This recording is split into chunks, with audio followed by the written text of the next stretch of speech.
Hello guys, welcome to our YouTube channel. Guys एक बार फिर से आपका अपने इस परिवार में स्वागत है। गाइस आज की वीडियो में बात करने वाले हैं UP triple S C NM class जो अपना चल रहा है। ये क्लास नंबर 8 है, ठीक है। ये क्लास नंबर 8 है और स्वास्थ्य कार्यकर्ता के कार्य एवं दायित्व एनएम के लिए आचार संहिता, इसका पार्ट नंबर 3 है। ऑलरेडी इसका पार्ट नंबर 2 अपलोड हो चुके हैं, ठीक है। सब कुछ वीडियो आपको मिल जाएगा, आप देखेंगे पीछे जाके तो सारा वीडियो पड़ा हुआ है। आप अगर वो वीडियो नहीं देखे हैं तो पहले वो देख लें, फिर इस वीडियो को देखें, तभी आपको आगे की चीज़ें समझ में आएंगी। देखिए, ये 2000 वाली क्लास आपको फ्री में दिया जा रहा है, तो इस फ्री क्लास की वैल्यू को समझें। और देखिए, आप बता दिया करें कि हमको क्लास सही लग रही है या फिर ख़राब लग रहा है। एग्ज़ाम में फुल मार्क दिलाने वाली क्लास है।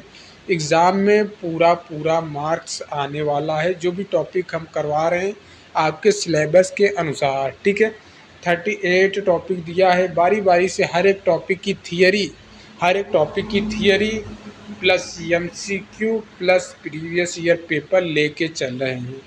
अब हमने देखा है कि इसके पहले तो सब 100 एमसीक्यू का एक ऐसे ही मनमानी से पढ़ा रहे थे, लेकिन जिस जिस तरीके से हम क्लास को स्टार्ट किए, टॉपिक वाइज पढ़ाना शुरू कर दिए, वो भी सिलेबस के अनुसार, तो आपको हर एक जगह पे यही चीज़ दिखने को मिलेगा। कुछ दिन में यही लोग जो अभी एमसीक्यू करके रटवा रहे हैं, कुछ दिन में ये खुद आके थियरी पढ़ाना शुरू कर देंगे। जैसे हम, तो आप समझ सकते हैं, अब क्या ही बता सकते हैं। जो चीज़ें होती हैं यहीं से कॉपी होके शुरू हो जाती हैं, ठीक है। फिलहाल कोई बात नहीं, आप सभी लोग पढ़ते रहिए, किसी से भी पढ़िए, मन लगा के पढ़िए, दिल लगा के पढ़िए, क्योंकि 5272 भर्ती आई है। तो तब तक पढ़िए जब तक आपका सिलेक्शन नहीं हो जाता, जब तक आपका एग्ज़ाम कंडक्ट नहीं हो जाता, तब तक आपको अच्छे तरीके से पढ़ना है। आप हमारा वीडियो जब भी देखा करें तो कॉपी पेन ले के बैठा करें, प्रॉपर तरीके से नोट्स बनाते चलें, क्योंकि हम थियरी को समझाते हैं ना कि रटवाते हैं, एमसीक्यू को समझाते हैं ना कि रटवाते हैं। तो आप प्रॉपर तरीके से एक बार नोट्स बना के रखेंगे तो एग्ज़ाम के टाइम रिवीजन करने में आपको आसानी हो जाएगा। ये जिन लोगों को पीडीएफ चाहिए, ठीक है, पीडीएफ आपको कमेंट बॉक्स में एक एक ग्रुप का लिंक दिखाई देगा, उस ग्रुप पे क्लिक करके ज्वाइन हो जाना, ठीक है। उस ग्रुप पे ज्वाइन हो जाना। ग्रुप में ज्वाइन होने के बाद आपको मेरा नंबर निकालना है, मेरे नंबर पे कॉल करना है या फिर मैसेज करना है व्हाट्सएप पे कि मुझे पीडीएफ की ज़रूरत है। नॉर्मल फ़ी है, ठीक है, नॉर्मल फ़ी है। उस फ़ी को देने के बाद आप ग्रुप को ज्वाइन कर लेना, ठीक है। ग्रुप को ज्वाइन करते ही जितनी भी क्लासें कराई जाती हैं आप सभी को पीडीएफ आपको मिल जाएगा, ठीक है। देखिए, हम इसके पहले जो पार्ट करवाए थे 3 प्रश्न कर लिए थे, ठीक है। चौथा प्रश्न यहाँ से शुरू करते हैं। महिला स्वास्थ्य कार्यकर्ता FHW और पुरुष स्वास्थ्य कार्यकर्ता MHW की सामुदायिक भूमिका के बारे में निम्नलिखित में कौन सा कथन सही है। ये प्रश्न आप कॉपी पे लिख लें अपने पेन से। उसके बाद जो ऑप्शंस दे रखा है इन ऑप्शंस को पढ़ें, जो भी आपको सही लगे उसका उत्तर बताएं, ठीक है। ऑप्शन नंबर ए बताया जा रहा है कि FHW और MHW मुख्य रूप से प्रयोगशाला परीक्षण के निदान में संलग्न होते हैं। बिल्कुल गलत बात है, लैब टेक्नीशियन होते हैं, ठीक है। लैब टेक्नीशियन प्रयोगशाला परीक्षण के निदान में संलग्न होते हैं, ठीक है। अब देखिए, FHW और MHW समुदाय के स्वास्थ्य मुद्दों को हल करने के विश्वास बनाने और विश्वसनीय स्वास्थ्य सेवाएं प्रदान करने के लिए निकटता से काम करते हैं। इस प्रकार वे अपने निर्धारित जनसंख्या के भीतर प्राथमिक स्वास्थ्य प्रदाता के रूप में कार्य करते हैं। बी वाला कहीं ना कहीं सही लग रहा है, लेकिन हम सी तक पहुंचेंगे, सी भी पढ़ेंगे। सी ऑप्शंस क्या बताया जा रहा है? सी ऑप्शंस बताया जा रहा है कि FHW और MHW उच्च स्तर के प्रशासनिक कार्यों के लिए जिम्मेदार होते हैं। उच्च स्तर के प्रशासनिक कार्यों के लिए जिम्मेदार होते हैं और रोगियों के साथ कोई सीधा संपर्क नहीं रखते हैं। यह भी गलत हो जाएगा, ठीक है। प्रश्न number D, option number D देखना है यहाँ पे। ऑप्शन नंबर डी देखना है, FHW और MHW केवल शहरी। मैंने आपको कई बार बताया था कि जब भी केवल वर्ड आ जाएगा तो आप आगे पढ़े बिना ही इसको काट सकते हैं, ठीक है। तो यहाँ पे हमने कौन कौन से ऑप्शंस को काटा भैया? ऑप्शन नंबर डी को काट दिया और ऑप्शन नंबर सी को भी काट दिया। सी को क्यों काट दिया? क्योंकि यहाँ पे बोला है कि उच्च स्तर के प्रशासनिक कार्यों के लिए जिम्मेदार होते हैं और रोगियों के साथ कोई सीधा संपर्क नहीं। 2 वर्ड यहाँ पे, सीधा कोई सीधा संपर्क नहीं और ये उच्च स्तर के प्रशासनिक, इसलिए सी को भी काट दिया। सी नहीं सही हो सकता है। और ऑप्शन नंबर ए को हमने क्यों काटा? क्योंकि यहाँ पे प्रयोगशाला परीक्षण की बात कही गई है, इसलिए ऑप्शन नंबर ए को भी काट दिया। तो बच कौन सा रहा है भैया? Option number B. ठीक है, ऑप्शन नंबर बी बच रहा है। FSW और MSW समुदाय के स्वास्थ्य मुद्दों को हल करने, विश्वास बनाने और विश्वसनीय स्वास्थ्य सेवाएं प्रदान करने के लिए निकटता से काम करते हैं। इस प्रकार वे अपने निर्धारित जनसंख्या के भीतर प्राथमिक स्वास्थ्य प्रदाता के रूप में कार्य करते हैं। ठीक है, निर्धारित जनसंख्या मतलब आपको जो सेंटर दिया गया है, मान लीजिए आपका जो सेंटर एनएम लोग जो समुदाय पर भी काम कर रही हैं, टीकाकरण में कभी 8 गाँव, कभी 6 गाँव में, कभी 7 गाँव में दे दिया गया, तो ये आपका एक निर्धारित है ना कि इतनी ही जनसंख्या में आपको टीकाकरण करना है, ना कि पूरे उत्तर प्रदेश में आपको करना है। नहीं, जो एक निर्धारित होता है उसी पे एक निर्धारित वही चीज़ है। ये ऑप्शन नंबर बिल्कुल सटीक है आपका। प्रश्न क्या था? प्रश्न को पढ़ लीजिए। प्रश्न यही पूछा था कि महिला स्वास्थ्य कार्यकर्ता को या फिर पुरुष स्वास्थ्य कार्यकर्ता की सामुदायिक भूमिका में बारे में निम्नलिखित में कौन सा कथन है? सामुदायिक भूमिका के बारे में, तो ऑप्शन नंबर यहाँ पे बी करेक्ट हो जाएगा। यहाँ पे एक्सप्लेन भी किया गया है, पढ़ भी सकते हैं। FSW और MSW समुदाय के स्वास्थ्य मुद्दों को हल करने, विश्वास बनाने और विश्वसनीय स्वास्थ्य सेवाएं प्रदान करने के लिए निकटता से काम करते हैं। इस प्रकार वे अपने निर्धारित जनसंख्या के भीतर प्राथमिक स्वास्थ्य प्रदाता के रूप में कार्य करते हैं। क्लियर? व्याख्या भी यहाँ पे दिया है, व्याख्या भी आप पढ़ सकते हो अच्छे से। हम प्रश्न नंबर नेक्स्ट की ओर चलते हैं, प्रश्न नंबर 5 पे। देखिए, प्रश्न नंबर 5 बोला है कि महिला स्वास्थ्य कार्यकर्ता FSW बनने के लिए आवश्यक एक महत्वपूर्ण योग्यता क्या है? जैसा कि स्वास्थ्य टीम की संरचना में बताया गया है। ये बहुत ही आसान है, आप आसानी से कर लोगे। ऑप्शन नंबर ए यहाँ पे बताया गया है कि उम्मीदवार को जन स्वास्थ्य में 1 डिग्री पूरी करनी चाहिए। नहीं भैया, डिग्री की ज़रूरत नहीं होती है, डिप्लोमा की ज़रूरत होती है। उम्मीदवार को न्यूनतम 15 वर्षों का प्रशिक्षण अनुभव होना चाहिए, ये भी गलत हो जाएगा। ठीक है, ऑप्शन नंबर सी देखना है कि ऑप्शन नंबर सी, उम्मीदवार को न्यूनतम 45 अंकों के साथ 10वीं कक्षा पास करनी चाहिए। सामुदायिक स्वास्थ्य और प्रशिक्षण देखभाल में 18 महीने का प्रशिक्षण पूरा करना चाहिए। जी हाँ, ये बिल्कुल सही है। उम्मीदवार को कम से कम 1 स्नातक डिग्री। ठीक है, ऑप्शन नंबर यहाँ पे सी हो जाएगा। जो भी डिग्री स्नातक बोला जा रहा है, ये स्नातक बोला है, इसकी भी ज़रूरत नहीं है। डिप्लोमा होता है तो और प्रशिक्षण होना चाहिए। ठीक है, जो आपका 18 वर्ष का डिप्लोमा होता है वही माना जाता है। ठीक है, ऑप्शन नंबर सी करेक्ट हो जाएगा। Option number C. अब प्रश्न नंबर यहाँ पे आप देख सकते हैं, व्याख्या भी किया गया है। अब देखिए, ग्राम स्वास्थ्य गाइड एवं दाइयों का कार्य। ठीक है, ग्राम स्वास्थ्य गाइड एवं दाइयों का कार्य क्या है? रोल एंड इम्पॉर्टेंट, इनकी भूमिका और महत्व क्या है? तो हेडिंग आपको डाल लेना है। ठीक है, अच्छे तरीके से कॉपी में हेडिंग डाल लेना है। उसके बाद देखना है क्या कौर है, पहले भूमिका और महत्व देखेंगे। तो यहाँ पे बताया गया है कि ग्राम स्वास्थ्य गाइड और दाइयाँ समुदाय के स्वास्थ्य को बनाए रखने में महत्वपूर्ण भूमिका निभाती हैं। ये स्वास्थ्य कार्यकर्ता स्थानीय समुदाय से चुने जाते हैं और इसीलिए उनकी पहचान और विश्वास स्थानीय लोगों के बीच होता है। ये स्वास्थ्य गाइड आमतौर पर महिलाओं द्वारा कार्यरत होते हैं, जो अपनी संस्कृति और सामाजिक संवेदनशील के कारण गांव में काम करने में अधिक सक्षम होते हैं। क्लियर? आपने देखा भी होगा। अब देखिए, स्वास्थ्य गाइड का चयन कैसे होता है? ग्राम स्वास्थ्य गाइड को प्रत्येक 1000 जनसंख्या में से एक चुना जाता है। यह प्रक्रिया सुनिश्चित करती है कि प्रत्येक गांव में स्वास्थ्य सेवाएं सुचारू रूप से उपलब्ध हो। स्थानीय महिलाओं का चयन होने से यह भी सुनिश्चित होता है कि वे समुदाय की वास्तविक ज़रूरतों को समझती हैं और उनके प्रति उत्तरदायी होती हैं। क्लियर? अब देखिए, प्रशिक्षण और क्षमता निर्माण। ठीक है, ग्राम स्वास्थ्य गाइड के प्रशिक्षण और क्षमता निर्माण की बात कर लें तो भैया यहाँ पे है कि ग्राम स्वास्थ्य गाइड का प्रशिक्षण लगभग 200 घंटे का होता है। इस प्रशिक्षण में महिला स्वास्थ्य सहायिका और महिला स्वास्थ्य कार्यकर्ता का सहयोग लिया जाता है। प्रशिक्षण कार्यक्रम में विभिन्न विषयों को शामिल किया जाता है, जैसे कि आपातकालीन सेवाएं। ठीक है, स्वच्छता और पोषण। आपातकालीन सेवाएं में क्या हो जाएगा? आपातकालीन सेवाएं में कैसे प्राथमिक चिकित्सा प्रदान करें, गंभीर रोगियों को समय पर रेफर कैसे करें, ठीक है। स्वच्छता और पोषण के बारे में बताया जाता है। किसको? ये ग्राम स्वास्थ्य गाइड की प्रशिक्षण के विषय हैं। ग्राम स्वास्थ्य गाइड के प्रशिक्षण के विषय नंबर फर्स्ट आपातकालीन सेवाएं, विषय नंबर सेकंड स्वच्छता और पोषण। 200 घंटे का देते हैं ना इसको ट्रेनिंग, जिनमें से महिला स्वास्थ्य कार्यकर्ता रहे, सहायिका रहते हैं, सभी लोग शामिल रहते हैं और सभी लोग अपना अपना चीज़ यहाँ पे बताते हैं ग्राम स्वास्थ्य गाइड को। और प्रजनन स्वास्थ्य के बारे में भी बताते हैं कि गर्भावस्था के दौरान महिलाओं की देखभाल, प्रसव पूर्व और पश्चात देखभाल। प्रशिक्षण के बाद स्वास्थ्य गाइडों और औजार, ठीक है। प्रशिक्षण के बाद स्वास्थ्य गाइडों स्वास्थ्य गाइड को औजार, दवाएं और चिकित्सा उपकरण दिए जाते हैं जिससे वे अपने कार्य को प्रभावी ढंग से कर सकें। क्लियर? अब देखिए कार्य और जिम्मेदारियां किसके, जो ग्राम स्वास्थ्य गाइड हैं उनके कार्य और जिम्मेदारियां।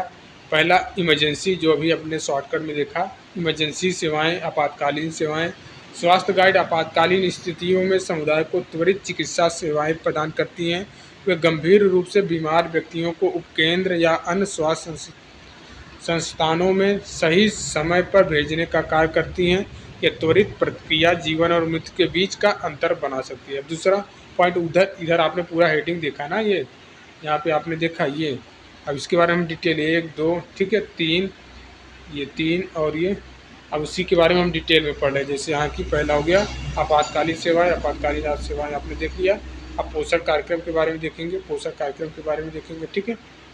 ग्राम स्वास्थ्य गाइड को कुपोषित बच्चों की पहचान एक सेकंड, ग्राम स्वास्थ्य गाइडों को कुपोषित बच्चों की पहचान करने, उनका उचित इलाज करने और उनके अवकाश पोषण प्रदान करने की आवश्यक पोषण प्रदान करने की जिम्मेदारी दी जाती है। वे महिलाओं को आयरन और फोलिक एसिड की गोलियां देने का काम भी करती हैं जिससे गर्भवती महिलाओं और नवजात शिशुओं के सेहत में सुधार हो सके, ठीक है।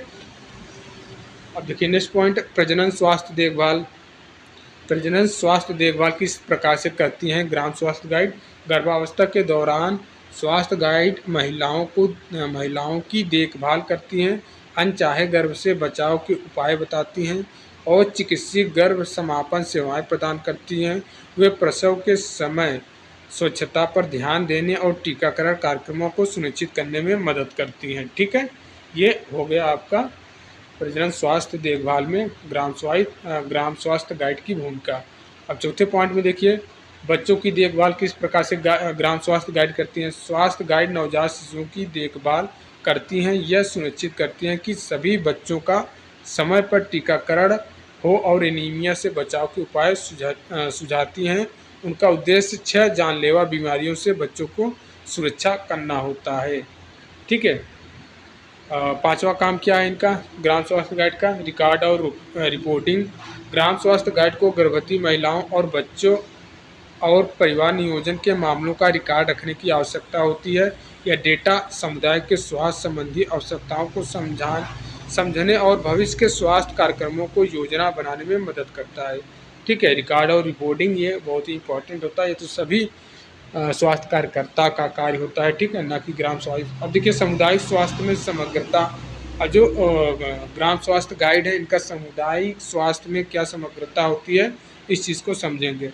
ग्राम स्वास्थ्य गाइड और दाइयाँ सामुदायिक स्वास्थ्य में एक समग्र दृष्टिकोण अपनाती हैं। वह न केवल स्वास्थ्य सेवाएं प्रदान करती हैं बल्कि स्वास्थ्य शिक्षा, जन जागरूकता और परिवार नियोजन के कार्यक्रम में भी सक्रिय रूप से भाग लेती हैं। ये सारा कार्य हो गया ग्राम स्वास्थ्य। अब देखिए सामूहिक प्रयास में महिला और पुरुष स्वास्थ्य कार्यकर्ता को मिलकर कार्य करना चाहिए। यह सहयोग उच्च अधिकारियों के साथ तालमेल बनाने और स्वास्थ्य कार्यक्रमों को सफलतापूर्वक लागू करने में मदद करता है, ठीक है। अब यहाँ पे निष्कर्ष एक प्रकार से आप देख सकते हैं क्या निष्कर्ष निकला ग्राम स्वास्थ्य गाइड की भूमिका को लेकर। ग्राम स्वास्थ्य गाइड और दाइयों की भूमिका किसी भी समुदाय में स्वास्थ्य सेवाओं की आधारशिला होती है। उनकी स्थानीय पहचान, प्रशिक्षण और सामुदायिक जागरूकता की क्षमता उन्हें महत्वपूर्ण स्वास्थ्य सेवा प्रदाता बनाती हैं। उनके प्रयास न केवल मातृ और शिशु स्वास्थ्य सेवाओं में सुधार होता है बल्कि समग्र समुदाय का स्वास्थ्य भी बेहतर होता है। क्लियर? इस प्रकार ग्राम स्वास्थ्य गाइड और दाइयों के कार्य का सही मूल्यांकन और समर्थन समाज की स्वास्थ्य व्यवस्था को मजबूत बनाने में सहायक होता है। अब देखिए ग्राम स्वास्थ्य गाइड की जो भूमिका है आपने ऊपर पढ़ा है इससे संबंधित हम कुछ प्रश्न बना लेते हैं, ठीक है, जो आपके एग्जाम के पॉइंट ऑफ व्यू से इम्पोर्टेंट हो सकता है। पहला प्रश्न है, ग्राम स्वास्थ्य गाइड के रूप में महिला सदस्यों का चयन करने का मुख्य कारण क्या था। अब जो ग्राम स्वास्थ्य गाइड के रूप में महिला सदस्यों का चयन क्यों करना पड़ा, इसका क्या रीजन था, तो इसी को आपको बताना है। आपको ऑप्शन दे रखा है, वे पहला ऑप्शन दे रखा है, वे पुरुष गाइडों से अधिक शिक्षित होती हैं, या फिर उनका स्वास्थ्य सेवाओं तक बेहतर पहुंच होती है, या फिर वे समुदाय की सदस्य होती हैं और लोगों द्वारा आसानी से स्वीकार की जाती हैं, बताइए। या फिर चौथा ऑप्शन में दे रखा है, वे पुरुष और गाइडों की तुलना में अधिक कठोर प्रशिक्षण प्राप्त करती हैं। देखिए प्रश्न पूछा क्या है, यहाँ पे प्रश्न पूछा है, ग्राम स्वास्थ्य गाइडों के रूप में महिला सदस्यों का चयन ही क्यों करते हैं, इसका पीछे क्या रीजन है। पहला दे रखा है, वे पुरुष गाइडों से अधिक शिक्षित होती हैं, तो ऐसा बिल्कुल नहीं है, ठीक है। इस ऑप्शन नंबर ए को आप काट देंगे। दूसरा ऑप्शन दे रखा है इन्होंने कि उनका स्वास्थ्य सेवाओं तक बेहतर पहुंच होती है, तो ये भी नहीं है।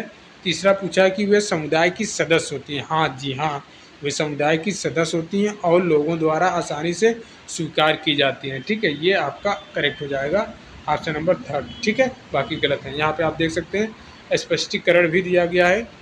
स्पष्टीकरण दिया है, अनुच्छेद में उल्लेख किया गया है कि महिला स्वास्थ्य गाइडों का चयन मुख्य रूप से इस कारण से किया जाता है कि वे गांव की सदस्य होती हैं, या ठीक है, या समुदाय के सदस्यों द्वारा विश्वास और स्वीकार्यता प्राप्त करने में मदद करती हैं, जिससे वे प्रभावी स्वास्थ्य सेवाएं प्रदान कर पाती हैं। क्लियर। अब देखिए प्रश्न नंबर सेकंड, ग्राम स्वास्थ्य गाइड से संबंधित हम करते हैं। ग्राम स्वास्थ्य गाइड के लिए प्रशिक्षण की अवधि कितनी होती है, तो 200 घंटे ऊपर हमने आपको बताया, ठीक है। स्पष्टीकरण आप भी देख सकते हैं यहाँ पे। अब प्रश्न नंबर थर्ड देखेंगे, ग्राम स्वास्थ्य, देखिए महिला स्वास्थ्य कार्यकर्ता की जिम्मेदारी में निम्नलिखित में कौन सा कार्य शामिल नहीं है। ध्यान देना, महिला स्वास्थ्य कार्यकर्ता की जिम्मेदारी में निम्नलिखित में कौन सा कार्य शामिल नहीं है। मात्र टीकाकरण करना, ये तो है भैया, ठीक है, ऑप्शन नंबर ए है। गर्भवती महिलाओं का पंजीकरण करना है। रोगियों पर सर्जरी करना, जी नहीं, सर्जरी महिला स्वास्थ्य कार्यकर्ता नहीं करती हैं, तो यही आपका करेक्ट हो जाएगा ऑप्शन नंबर थर्ड, बाकी सही है। ऑप्शन नंबर थर्ड, रोगियों पर सर्जरी करना, यहाँ पे आप स्पष्टीकरण देख सकते हैं अच्छे से। अब देखिए प्रश्न नंबर 4 देखना है, प्रशिक्षित दाइयों की परिवार नियोजन कार्यक्रमों में क्या भूमिका होती है। अब दाइयों की क्या भूमिका होती है, किसके संदर्भ में, प्रशिक्षित दाइयों की परिवार नियोजन कार्यक्रम में। परिवार नियोजन के कार्यक्रम में दाइयाँ जो होती हैं क्या भूमिका निभाती हैं, आपको बताना है।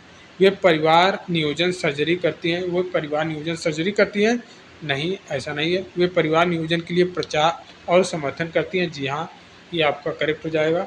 आगे पढ़िए, वे नीति निर्णय लेने के लिए जिम्मेदार होती हैं, ऐसा भी नहीं है। वह केवल पुरुषों, ये 4 नंबर भी आपका केवल वर्ड आ गया, तो ये गलत हो जाएगा, केवल सेकंड आपका यहाँ पे सही हो जाएगा, ठीक है। वे परिवार नियोजन के लिए प्रचार और समर्थन करती हैं। स्पष्टीकरण आप देख सकते हैं, अनुच्छेद में कहा गया है कि प्रशिक्षित दाइयाँ अपने समुदाय में परिवार नियोजन कार्यक्रमों को बढ़ावा देने में महत्वपूर्ण भूमिका निभाती हैं। उनका परिवार, ठीक है, परिवार उनका परिवार में, ठीक है।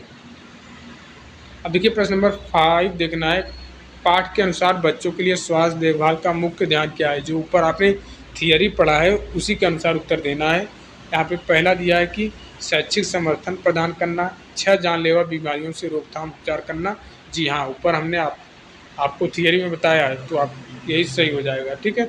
6 जानलेवा बीमारियों से रोकथाम और उपचार करना, स्पष्टीकरण आप देख सकते हैं। अब देखिए हम महिला स्वास्थ्य कार्यकर्ता के नैतिकता के बारे में पढ़ेंगे, ठीक है, नैतिकता के बारे में पढ़ेंगे, महिला स्वास्थ्य कार्यकर्ता के नैतिकता के बारे में पढ़ेंगे। महिला स्वास्थ्य कार्यकर्ता के नैतिकता के सिद्धांतों का विस्तार करते हुए अंतर्राष्ट्रीय नर्सों के परिषद द्वारा दिए गए दिशा निर्देशों को महत्व को समझना आवश्यक है। ये सिद्धांत न केवल व्यवहार के लिए मार्गदर्शन के रूप में कार्य करते हैं, बल्कि व्यक्तिगत और समुदाय स्वास्थ्य के सर्वोत्तम मानकों को सुनिश्चित करने के लिए एक ढांचा भी प्रदान करते हैं। यहाँ प्रत्येक नैतिक सिद्धांत पर विस्तार से चर्चा करेंगे, ठीक है, चर्चा करेंगे। पहला, धर्म, रीति रिवाज और आध्यात्मिक भावनाओं का सम्मान। ध्यान देना, ये आपका सिलेबस है एएनएम के लिए आचार संहिता, ठीक है, ये आपका सिलेबस है एएनएम के लिए आचार संहिता, सिलेबस के टॉपिक हैं, तो इसको आपको ध्यान से हेडिंग बाय हेडिंग बना के नोट डाउन करते जाना है। पहला है क्या, धर्म, रीति रिवाज और आध्यात्मिक भावनाओं का सम्मान, जी हाँ, तो यहाँ पे आपको देखना है स्वास्थ्य कार्यकर्ताओं को अपनी सेवा देने वाले समुदाय के विविध मान्यताओं और प्रथाओं को पहचानना और उनका सम्मान करना। ठीक है, ध्यान देना है इसमें। सांस्कृतिक संदर्भ को समझना प्रभावी और सम्मानजनक देखभाल प्रदान करने के लिए आवश्यक है। इसमें समुदाय के सदस्यों के साथ जुड़ना और उनके मूल्यों के बारे में समझना शामिल है, ताकि देखभाल के अभ्यास उन मान्यताओं के साथ मेल खा सके जिससे विश्वास और सहयोग बढ़े। कहने का मतलब क्या है भैया, जो भी स्वास्थ्य कार्यकर्ता है, ठीक है, एज एनएम आप हैं, ठीक है, एनएम है, तो आपको धर्म, रीति रिवाजों और आध्यात्मिक भावनाओं का सम्मान करना चाहिए। हर एक व्यक्ति के धर्म को सम्मान देना पड़ेगा, रीति रिवाज को सम्मान देना पड़ेगा, हर एक जाति का सम्मान देना पड़ेगा, सबको एक नज़रिए से देखना पड़ेगा। ठीक है, पहला पॉइंट ये हो गया। ठीक है, ये आपके लिए महत्वपूर्ण आचार संहिता में से एक हो गया। ठीक है, अब दूसरा पॉइंट देखना है गोपनीयता, उनके प्राइवेसी के। हर एक व्यक्ति के प्राइवेसी को आपको ध्यान में रखना पड़ेगा। ठीक है, आपके और आपके ज़रूरी, ठीक है, आपके और आपके ज़रूरी स्टाफ तक यह जानकारी सीमित होनी चाहिए मरीज की प्राइवेसी को। ठीक है, और आपके स्टाफ तक भी वही जिनको ज़रूरी हो, ना कि अन्य लोगों को। ठीक है, जिनको ज़रूरी है, जो मरीज़ से जुड़ा हुआ रहेगा उसी तक आपकी उनकी मरीज़ की प्राइवेसी पहुंचाना है। ठीक है, दूसरा काम ये हो जाएगा आपका। ये भी एक आचार संहिता में से एक ठीक है, ये भी गोपनीयता का सम्मान भी आचार संहिता में से एक है। क्या करना है, स्वास्थ्य कार्यकर्ताओं को यह समझना चाहिए कि मरीज की गोपनीयता उनके पेशेवर आचरण का एक महत्वपूर्ण हिस्सा है। किसी भी मरीज की जानकारी, चाहे वह चिकित्सा हो या व्यक्तिगत, केवल उस व्यक्ति के अधिकार के तहत होनी चाहिए। यह विश्वास और सुरक्षा का माहौल बनाने में मदद करता है, जिससे मरीज खुलकर अपनी समस्याएं साझा कर सके। ठीक है, कहने का मतलब क्या है, अगर आप मरीज को अगर लगेगा कि हमारी प्राइवेसी हम जो शेयर कर रहे हैं इन तक हमारी प्राइवेसी उन्हीं तक सीमित रहेगी, तो खुले विचार से अपनी सारी समस्याएं बता पाएगा। क्लियर, इसलिए आपको ध्यान में रखना है कि मरीज की प्राइवेसी को या फिर अपने तक या फिर अपने स्टाफ तक सीमित रखना होता है। ठीक है, उसकी प्राइवेसी को गोपनीयता बना के रखना है, गोपनीयता का सम्मान करना है। अब टीम सहयोग तीसरे पॉइंट में दे रखा है, टीम सहयोग, ये भी आपका आचार संहिता में से एक है। टीम सहयोग, स्वास्थ्य देखभाल एक टीम प्रयास है। स्वास्थ्य कार्यकर्ताओं को अपनी टीम के सदस्यों के साथ सहयोग करना चाहिए। जब सभी सदस्य एक दूसरे का समर्थन करते हैं तो यह संपूर्ण स्वास्थ्य सेवा और अधिक प्रभावी बनाता है। एक मजबूत सहयोगात्मक वातावरण में विचारों का आदान प्रदान, समस्या समाधान और निर्णय लेने की प्रक्रिया है। ठीक है, प्रक्रिया में सुधार होता है। तो टीम में सहयोग का भी होना जरूरी है। अब देखिए चौथा पॉइंट में मानव अधिकार का सम्मान। मानव अधिकार का सम्मान भी आचार संहिता में से एक है। हर व्यक्ति के पास अपने जीवन और गरिमा का अधिकार है। स्वास्थ्य कार्यकर्ताओं को सुनिश्चित करना चाहिए कि वह किसी भी मरीज को उसकी जाति, धर्म या सामाजिक स्थिति के आधार पर भेदभाव न करें। ये मैं शुरू से बता रहा हूँ। ठीक है, और यह नैतिकता केवल स्वास्थ्य सेवाओं में नहीं बल्कि समाज में भी समानता और न्याय को बढ़ावा देती है। मानव अधिकारों का सम्मान भी आपके आचार संहिता में से एक है। ठीक है, निष्पक्ष सेवा, पांचवें पॉइंट में निष्पक्ष सेवा इंपॉर्टेंट है। सेवा की गुणवत्ता और निष्पक्षता स्वास्थ्य कार्यकर्ताओं के लिए प्राथमिकता होनी चाहिए। उन्हें हर मरीज को एक समान देखभाल और सेवा प्रदान करनी चाहिए।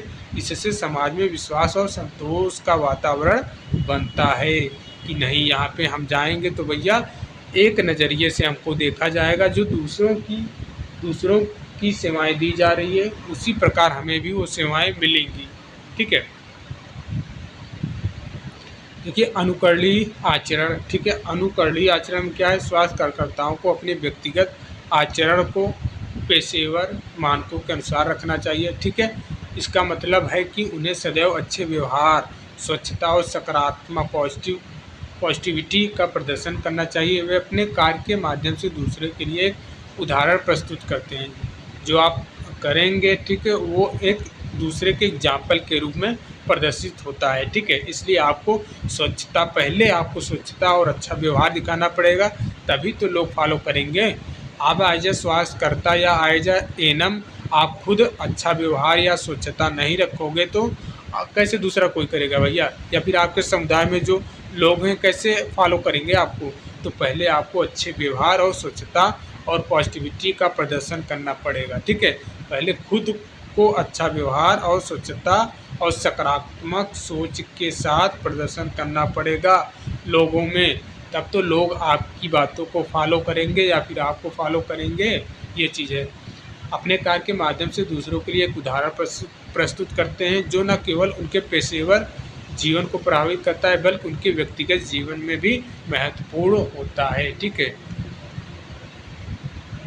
अब देखिए आदर्श प्रस्तुत करना, 5वें पॉइंट में आदर्श प्रस्तुत करना भी एनएम के आचार संहिता में से एक है।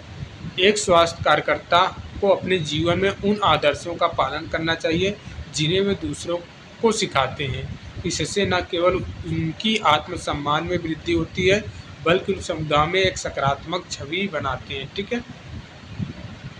अब देखिए 8वें पॉइंट में सकारात्मक कार्य प्रवृत्ति। स्वास्थ्य कार्यकर्ता को हमेशा अपने कार्य को सकारात्मक दृष्टिकोण से करना चाहिए। उनकी कार्यशैली और व्यवहार मरीजों और समुदाय पर गहरा प्रभाव डालते हैं, ठीक है। गहरा प्रभाव डालते हैं। सकारात्मक सोच सकारात्मक न केवल स्वास्थ्य कार्यकर्ता के लिए बल्कि उनके मरीजों के लिए भी प्रेरणा का स्रोत बनती है। अब देखिए 9वें पॉइंट में समय प्रबंधन, टाइम का मैनेजमेंट। टाइम का मैनेजमेंट भी आपका ये आचार संहिता में से एक है। समय का सही प्रबंध आवश्यक है। स्वास्थ्य कार्यकर्ताओं को अपने कार्य को प्राथमिकता देना है और समय का कुशलता से उपयोग करना आना चाहिए। इससे कार्य क्षमता में वृद्धि होती है और मरीजों को बेहतर सेवाएं मिलती हैं। ये नहीं कि आप टीकाकरण 10 बजे से है, ठीक है, टीकाकरण 10 बजे से है और आप पहुंच रहे हो 11 बजे या फिर 10:30 बजे पहुंच रहे। नहीं, आपको समय का प्रबंधन, टाइम मैनेजमेंट भी करना होता है, ठीक है। या फिर कोई टीकाकरण के दौरान कोई सेंटर पे, आपके सेंटर पे टीका करवाने आ गए, अब वो आपके परिचित या रिश्तेदार हो गए, अब आप उनके साथ बैठ के गप्पे मारने लगो, ठीक है। दूसरे लोगों लाइन में लगे हुए हैं, बैठे हैं, इंतज़ार कर रहे हैं, ठीक है। नहीं, वहाँ पे आपको हर एक को सही टाइम देना होगा, सही टाइम का मैनेजमेंट करना होगा ताकि सभी को एक प्रकार से सेवा मिल पाए, ठीक है। ये नहीं कि आपका रिश्तेदार है तो आप उनके साथ बैठ के गप्पे मारते रहो 1 घंटे 2 घंटे, फिर बोल दो कि अब चलिए टाइम ओवर हो गया, छुट्टी हो गई, कल आना है, या फिर अब टीका अगले हफ्ते लगेगा। तो ऐसा नहीं करना है।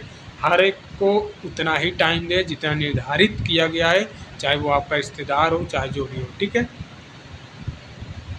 आदेशों का पालन, अब सबके आदेशों को पालन करना भी आचार संहिता में से एक है।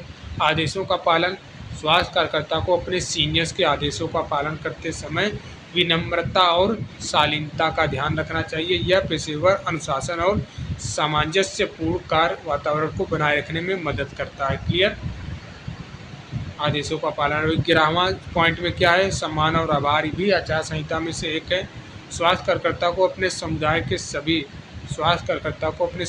सभी सदस्यों के प्रति सम्मान और आभार व्यक्त करना चाहिए। यह व्यवहार सामुदायिक संबंधों को मजबूत करता है और स्वास्थ्य कार्यकर्ताओं के प्रति विश्वास को बढ़ाता है, ठीक है। अब 12वें पॉइंट में सहानुभूति और समझ भी आचार संहिता में से एक है। स्वास्थ्य कार्यकर्ता को सहानुभूति के साथ, सिंपैथी के साथ दूसरों की समस्याओं को समझने का प्रयास करना चाहिए। यह न केवल मरीजों के साथ एक मजबूत संबंध बनाने में मदद करता है बल्कि यह अनेक मानसिक और भावनात्मक स्वास्थ्य में सुधार करता है। क्लियर। अब देखिए संयमित और दयालु व्यवहार, ये भी आचार संहिता में से एक है। दयालुता, स्वास्थ्य कार्यकर्ता को हमेशा संयमित, सहानुभूतिपूर्ण और दयालु व्यवहार करना चाहिए। यह उन्हें एक प्रभावी सेवा प्रदाता बनाता है और मरीजों को एक सुरक्षित सहायक वातावरण प्रदान करता है। क्लियर। अब देखिए व्यक्तिगत संबंधों का विकास 14 पॉइंट में, यह भी आचार संहिता में से एक है। स्वास्थ्य कार्यकर्ता को अपने कार्यों के अलावा भी व्यक्तिगत संबंधों का विकास करना चाहिए। अच्छे सामाजिक संबंध मानसिक स्वास्थ्य को बढ़ावा देते हैं और काम में संतुलन बनाए रखते हैं। क्लियर। अब 15वें पॉइंट में ज्ञान की वृद्धि भी आचार संहिता में से एक है। निरंतर अध्ययन और ज्ञान की वृद्धि स्वास्थ्य कार्यकर्ताओं के लिए महत्वपूर्ण है। नई जानकारी और कौशल सीखने से वे अधिक प्रभावी ढंग से काम कर सकते हैं और अपने मरीजों को बेहतर सेवा प्रदान कर सकते हैं। क्लियर? तो ज्ञान की वृद्धि भी आचार संहिता में से एक है। 16 पॉइंट पे है, अनुशासन का पालन भी आचार संहिता में से एक है। जीवन में अनुशासन का होना आवश्यक है। यह न केवल कार्यों से स्थिरता लाता है बल्कि व्यक्तिगत विकास में भी मदद करता है। अनुशासन से स्वास्थ्य कार्यकर्ता को अपने पेशेवर लक्ष्यों को प्राप्त करने में मदद करती है। तो भैया अनुशासन होना बहुत ज़रूरी होता है। ठीक है। मार्गदर्शन का दायित्व अब 7वें पॉइंट में है दे रखा है, मार्गदर्शन का दायित्व। स्वास्थ्य कार्यकर्ता को दूसरे का मार्गदर्शन करने का दायित्व निभाना चाहिए। यह न केवल उन्हें एक नेता बनाता है बल्कि उन्हें अपने समुदाय में सकारात्मक परिवर्तन लाने का अवसर भी प्रदान करता है। मतलब आप दूसरे को गाइड कर सकते हैं। ठीक है। किस तरीके से उनको आगे की प्रक्रिया करना, जैसे कोई मरीज़ बीमार है, टीबी का मरीज़ है, उसको गाइड की जरूरत, दवा ट्रीटमेंट सब चीज़ चल रहा है, लेकिन वो ट्रीटमेंट तो करवा रहा है लेकिन अपने जीवन को लेकर बहुत ही ज़्यादा होपलेस है, मतलब उसको बहुत ज़्यादा चिंता है। तो एज अ गाइड आप उसको, एज अ स्वास्थ्यकर्ता आप उसको गाइड क्या करेंगे? उसको बताना होगा टेंशन मत कर रखिए, 2-3 या फिर 1 महीना 2 महीना की बात है, आप सही हो जाएंगे। फिर आपको ये चीज़ ध्यान रखना है। मतलब गाइड एक प्रकार से जितना अच्छा गाइड करेंगे, लीडर उन्हें एक नेता बनाता है। ठीक है। ये आपको जो गाइड कर रहे हैं आपको एक लीडर बनाता है और आपको एक पॉजिटिविटी भी मिलती है, अपने समुदाय में भी पॉजिटिविटी मिलती है, आपके अंदर भी एक फीलिंग आती है। तो हमने किसी को सही मार्गदर्शन किया, हमारे मार्गदर्शन से उसकी जीवन बच गया, उसका जीवन मिल गया, ये चीज़ अपने अंदर एक अलग प्रकार की पॉजिटिविटी आती है और आपके समुदाय में तो अलग ही पॉजिटिविटी रहती है। लोग बोलते हैं 4 गांव में आप जाएंगे, ठीक है, 4 गांव के लोगों बोलेंगे कि ये एनम है, इन्होंने इनको ऐसे तरीके से समझाया तब जाके इनका इलाज हो पाया या फिर ये इनका जीवन मिल पाया। तो वो अलग चीज़ की माहौल क्रिएट हो जाता है समुदाय में, सकारात्मक माहौल क्रिएट हो जाता है। ठीक है। अवसर प्रदान करता है। तो ध्यान देना, देखिए हर एक चीज़ पे मैं आपको समझा सकता हूँ लेकिन वीडियो लेंदी हो जाएगी। हर एक टॉपिक, हर एक हेडिंग पे इतना अच्छा समझा दूंगा कि सीधा आपके दिमाग में बैठ जाएगा, लेकिन वीडियो बहुत लंबा हो जाएगा। इसलिए मैं जैसे यहाँ पे अनुशासन का पालन, ये भी मैं इतना अच्छे से समझा दूँ कि आपको रटने या पढ़ने की ज़रूरत ही नहीं पड़ेगी, सीधा दिमाग में बैठ जाएगा। लेकिन वीडियो बहुत लंबी हो जाएगी, वीडियो बहुत लंबी हो जाएगी, इसलिए मैं थियरी को पढ़ के बता रहा हूँ। जैसे ज्ञान की वृद्धि को मैं अच्छे से सरल भाषा में आपके दिमाग में सेट कर सकता हूँ। ठीक है। लेकिन वो बाद में करेंगे, अभी जो है अपना टारगेट है जल्द से जल्द आपको कोर्स कंप्लीट करवाएं। निष्कर्ष में आप देख सकते हैं सारा कुछ यहाँ पे लिखा गया है। महिला स्वास्थ्यकर्ताओं के लिए नैतिकता के सिद्धांत न केवल उनके पेशेवर जीवन में दिशा प्रदान करते हैं बल्कि उन्हें एक बेहतर इंसान बनने में भी मदद करते हैं। ध्यान देना, अगर नैतिकता के सिद्धांत जो हैं न केवल उनके पेशेवर जीना है, जो आपका पेशेवर मतलब समझ रहे हो ना, जो आप एनम है, ठीक है, आपका पेशा क्या है, एक स्वास्थ्य कार्यकर्ता हो, जीवन में दिशा प्रदान करते हैं बल्कि उनके एक बेहतर इंसान बनने में। बेहतर इंसान, जितना अच्छा आपका नैतिकता रहेगा, लोग उतनी अच्छी तरीके से आपके बारे में बातें करेंगे। ठीक है। आपके बारे में इतनी अच्छी तरीके से बातें करेंगे, उतना आपका दूर दूर तक लोग नाम जानेंगे। तो आपको एक बेहतर इंसान भी बनाने में मदद करती है ये नैतिकता का जो सिद्धांत है। ठीक है। जब स्वास्थ्य कार्यकर्ता इन नैतिकता के नियमों का पालन करते हैं तो न केवल व्यक्तिगत रूप से विकसित होते हैं बल्कि अपने समुदाय में एक महत्वपूर्ण बदलाव लाने का कार्य भी करते हैं। इन नैतिकताओं का पालन कर महिला स्वास्थ्य कार्यकर्ता अपने समुदाय की स्वास्थ्य सेवाओं में गुणवत्ता और विश्वास बढ़ा सकते हैं, जिससे एक स्वास्थ्य और खुशहाल समाज की स्थापना हो सकेगी। अब देखिए, जो ऊपर हमने ये सारा रामायण पढ़ा, उसी से संबंधित प्रश्न और उत्तर करते हैं। ठीक है, जो आपके एग्जाम के पॉइंट ऑफ व्यू से इम्पोर्टेंट हो सकता है। निम्नलिखित में कौन सा सिद्धांत स्वास्थ्य देखभाल सेटिंग में विभिन्न सांस्कृतिक विश्वासों को समझने के महत्व को उजागर करता है? ऑप्शन दे रखा है, आपको बताना है। 4 ऑप्शन है, उत्तर बताना है।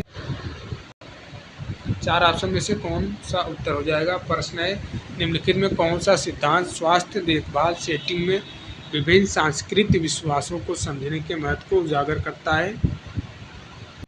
देखिए, टीम का सहयोग ये अलग बात हो जाएगी। यहाँ पे पूछा है क्या? विभिन्न सांस्कृतिक विश्वासों, देखिए सेटिंग में विभिन्न सांस्कृतिक विश्वासों को समझने के महत्व को उजागर करता है। टीम के सहयोग से नहीं होगा, ये ऑप्शन गलत हो जाएगा, बी भी गलत हो जाएगा। अब देखिए संस्कृत की बात है तो भैया संस्कृत यहाँ है, तो धार्मिक और सांस्कृतिक विश्वासों का सम्मान, ऑप्शन नंबर सी करेक्ट हो जाएगा। यहाँ पे व्याख्या स्पष्टीकरण दिया है, पढ़ सकते हैं। यह सिद्धांत यह बताता है कि महिला स्वास्थ्य कार्यकर्ता को उन समुदाय के विविध सांस्कृतिक पृष्ठभूमियों, धार्मिक विश्वासों और रीति रिवाजों का सम्मान और समझना आवश्यक है जिनकी वे सेवा कर रहे हैं। इन कारकों को समझना प्रभावी स्वास्थ्य देखभाल प्रदान करने और स्वास्थ्य कार्यकर्ता मरीजों के बीच विश्वास को बढ़ावा देने के लिए महत्वपूर्ण है। ठीक है, तो देखिए प्रश्न नंबर सेकंड देखना है। प्रश्न नंबर सेकंड क्या है? प्रश्न नंबर सेकंड है कि नैतिक प्रथाओं के संदर्भ में महिला स्वास्थ्य कार्यकर्ता को मरीजों की गोपनीयता बनाए रखने का प्राथमिक कारण क्या है? जो मरीजों की प्राइवेसी है, ठीक है, मरीजों की प्राइवेसी बनाए रखने का प्राथमिक कारण क्या है? कानूनी मानकों के साथ अनुपालन सुनिश्चित करने के लिए, या फिर मरीजों के साथ एक विश्वसनीय संबंध को बढ़ावा देने के लिए? बताइए इसका करेक्ट आंसर क्या हो जाएगा?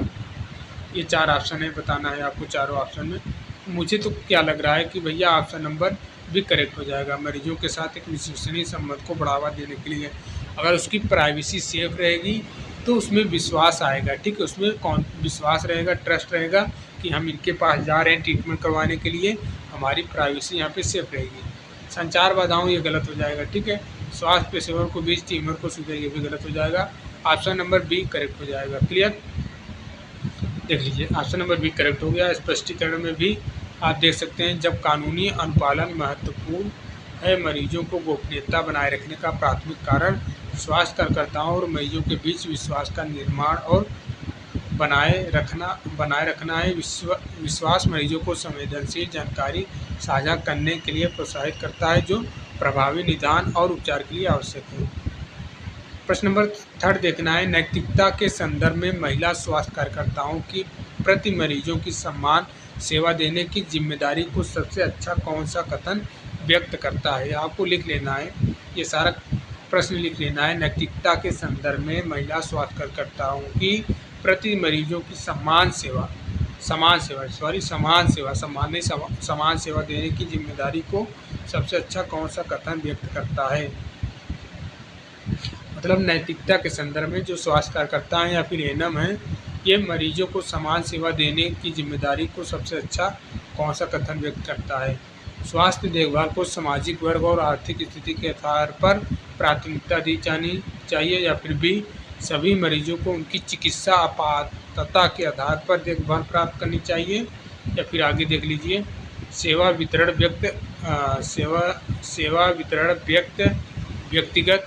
व्यक्तिगत पूर्वाग्रहों और विश्वासों से प्रभावित किया जाना चाहिए। व्यक्तिगत की बात है, इसको काट दीजिए। जाति, धर्म या सामाजिक आर्थिक स्थिति की परवाह किए बिना सेवा प्रदान किया जाना चाहिए, ये भी गलत हो जाएगा। 2 ऑप्शन तो हमने काट दिया, सी और डी। सभी मरीजों को उनकी चिकित्सा आपातता के आधार पर देखभाल प्राप्त करनी चाहिए, इसका करेक्ट आंसर क्या हो जाएगा? अच्छा, इसमें प्रश्न पूछा क्या है? ठीक है, एक सेकेंड। प्रश्न में पूछा क्या है? नैतिकता के संदर्भ में महिला स्वास्थ्य कार्यकर्ताओं की प्रति मरीजों की समान सेवा देने की जिम्मेदारी को सबसे अच्छा कौन सा कथन व्यक्त करता है? अच्छा, ऑप्शन नंबर डी भैया। देखिए ऑप्शन नंबर डी यहाँ पे करेक्ट क्यों हो जाएगा? ऑप्शन नंबर डी सही है। एक सेकंड, यहाँ पे थोड़ा प्रश्न को समझने में गलती हमसे हो गई, तो आप लोग भी गलती कर सकते हो। यहाँ पे देखिए, जाति, धर्म या सामाजिक आर्थिक स्थिति की परवाह किए बिना सेवा प्रदान की जानी चाहिए। जी हाँ, बिल्कुल सही बात है, ये इसको काट नहीं सकते हैं आप। जाति या फिर धर्म या सामाजिक आर्थिक स्थिति की परवाह आपको नहीं करना है, वो चाहे जिस भी जाति की हो, जिस भी धर्म को हो, या फिर जिस भी आर्थिक स्थिति, जैसी भी उसकी आर्थिक स्थिति हो, उसकी परवाह आपको नहीं करना है। आपको सेवा प्रदान करना है, तो एक समान सभी के लिए सेवा प्रदान करना पड़ेगा। ठीक है, ये आपका करेक्ट हो जाएगा। हम वहाँ पे कुछ और समझ लिए थे प्रश्न को, लेकिन आपका ये ठीक है। ऐसे ही गलतियाँ होती हैं एग्ज़ाम में, ये स्पष्टीकरण आप देख सकते हैं। हम प्रश्न नंबर 4 की ओर चलते हैं। महिला स्वास्थ्य कार्यकर्ता को पेशेवर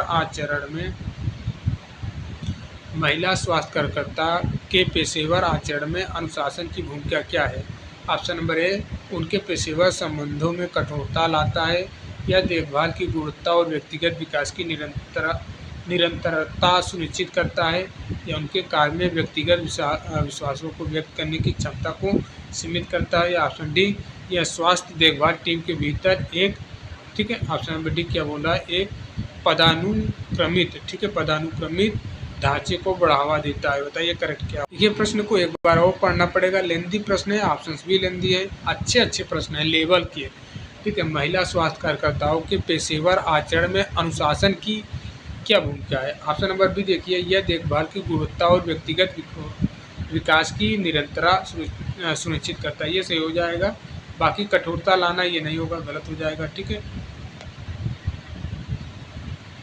ये भी गलत हो जाएगा, सी वाला भी गलत हो जाएगा, डी वाला तो वैसे ही गलत है, ठीक है। स्पष्टीकरण आप देख सकते हैं, अनुशासन महिला स्वास्थ्य कार्यकर्ताओं के पेशेवर आचरण में महत्वपूर्ण है, क्योंकि यह देखभाल के मानकों को बनाए रखने और व्यक्तिगत विकास को बढ़ावा देने में मदद करता है। अनुशासित दृष्टिकोण स्वास्थ्य कार्यकर्ताओं को अपनी जिम्मेदारी को प्रभावी ढंग से प्रबंधित करने और चुनौतीपूर्ण परिस्थितियों को सुनिश्चित निर्णय लेने की अनुमति देता है। प्रश्न नंबर नेक्स्ट देखना है, महिला स्वास्थ्य कार्यकर्ताओं के लिए अच्छी पुस्तकें, पत्रिकाओं और समाचार पत्रों के माध्यम से निरंतर अध्ययन करना क्यों महत्वपूर्ण है। मतलब एज आप स्वास्थ्य कार्यकर्ता या फिर एनएम के रूप में आपको समाचार पत्र पढ़ना, अच्छी पुस्तक पढ़ना, ये सब क्यों इम्पोर्टेंट है, ये चीज़ पूछा गया है। तो पेशेवर लाइसेंसिंग की आवश्यकताओं को पूरा करने के लिए, या फिर स्वास्थ्य देखभाल, ठीक है, या फिर स्वास्थ्य देखभाल के नवीनतम रुझानों को प्रगति के बारे में जानकारी रखने के लिए, या फिर समुदाय में उनकी सामाजिक स्थिति को बढ़ाने के लिए, या फिर डी शैक्षिक नीतियों के अनुपालन के लिए। बताइए आपको अच्छी समाचार पत्र, अच्छी किताबें पढ़ना क्यों ज़रूरी होता है। ये चारों ऑप्शन में से बताइए करेक्ट क्या हो जाएगा। करेक्ट आंसर क्या हो जाएगा भैया, स्वास्थ्य देखभाल के नवीनतम रुझान, लेटेस्ट, ठीक है, लेटेस्ट जो अपडेट रहते हैं और प्रगति के बारे में जानकारी रखने के लिए, ठीक है। लेटेस्ट अपडेट जैसे अभी आपके आपके ज़िले में क्या जैसे देखिए अखबार आप पढ़ रहे हैं, ठीक है, डेली आपको अपडेट मिलता रहता है कि भैया आज मलेरिया के कारण इस गांव में इतने लोग जान गंवा दिए, या फिर इतने लोग संक्रमण पाए गए, या फिर डेंगू के कारण इतने लोगों की जान गई, ये सारी जानकारी आपको मिलती रहती है। तो आप हमेशा अवेयरनेस रहेंगे, आप उस चीज़ को लोगों तक पहुंचाएंगे। देखिए इतना खतरनाक होता है, आपको भी जागरूक रहना होगा और आपको भी सावधान रहना होगा इन सब चीज़ों को लेकर, ठीक है। जब आपको जानकारी रहेगी तभी तो आप दूसरों को पहुंचा पाएंगे वो जानकारी, इसलिए ज़रूरी होता है। स्पष्टीकरण में आप देख सकते हैं सारा कुछ लिखा है। अब देखिए आचार संहिता और व्यावसायिक आचरण, इसकी परिभाषा और महत्व को समझेंगे कि आचार संहिता और व्यावसायिक आचरण होता क्या है। अभी तक तो हमने देख लिया, लेकिन अब परिभाषा और महत्व को समझते हैं।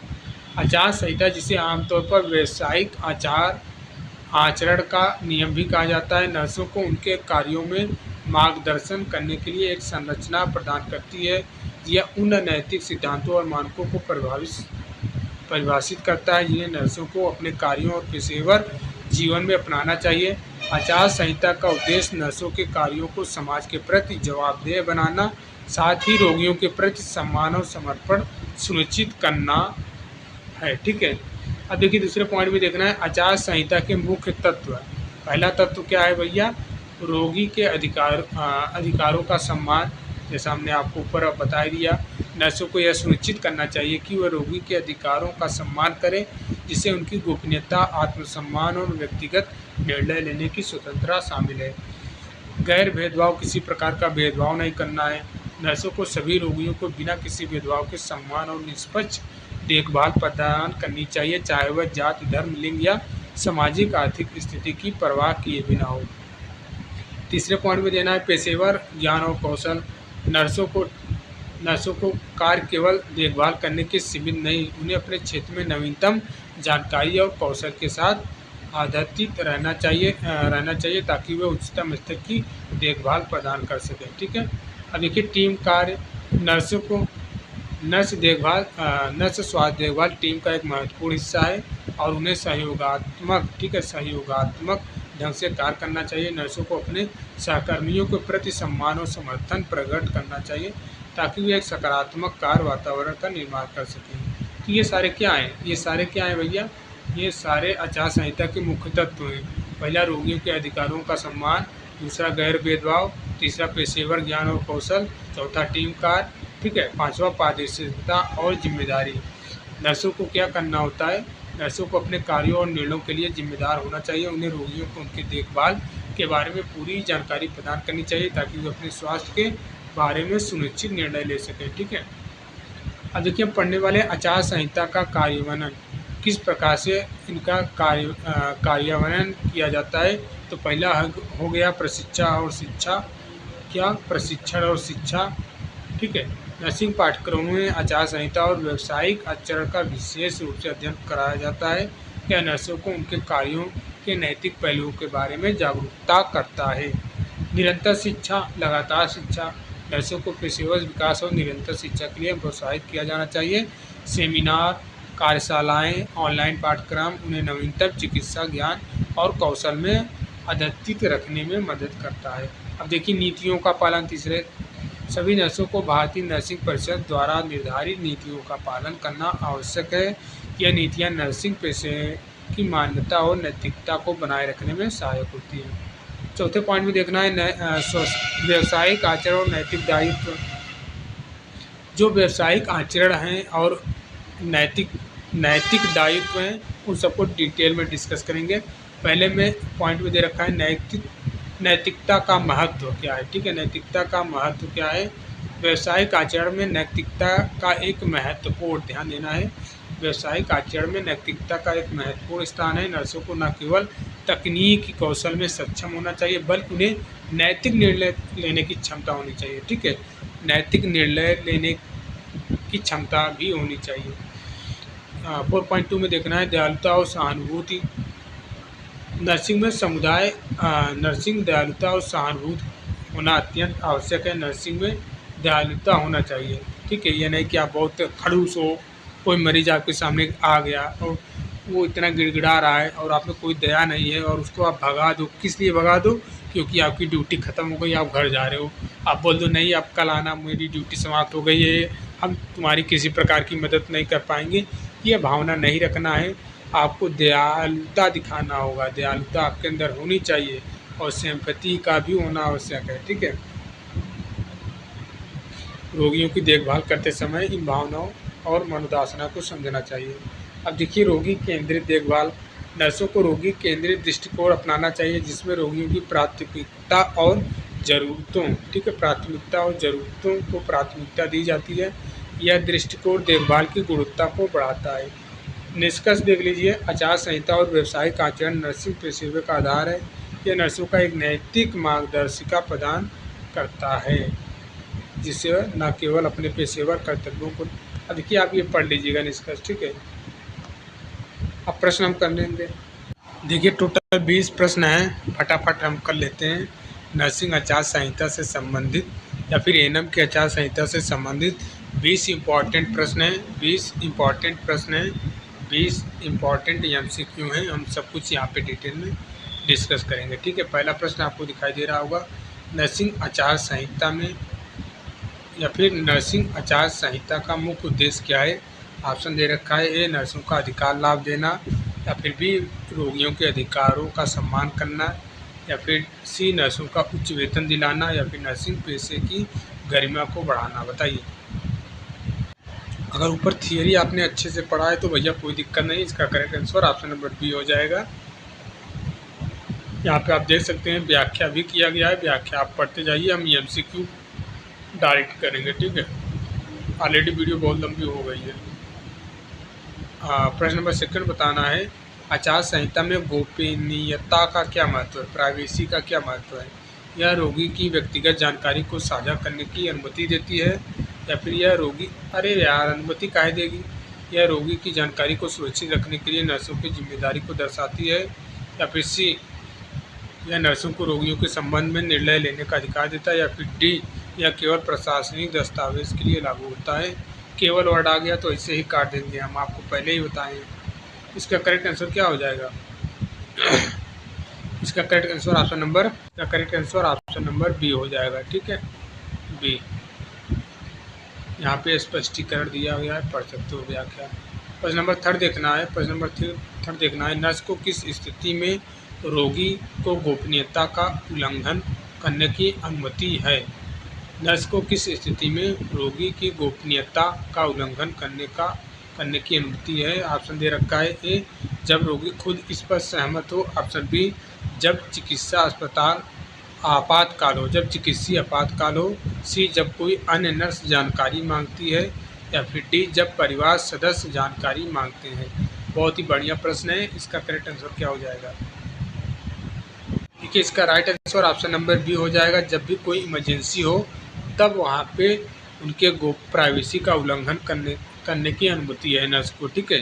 तब उनकी प्राइवेसी को आप उल्लंघन कर सकते हैं जब कोई इमरजेंसी आ जाए चिकित्सा के संबंध में, ठीक है, कि नहीं ये ज़रूरी है भैया, ये इनकी प्राइवेसी से ज़्यादा ज़रूरी इनके जान को बचाना है, तब वहाँ पे आपको अनुमति दिया जाता है, ठीक है। इसका यहाँ पे व्याख्या आप देख सकते हो।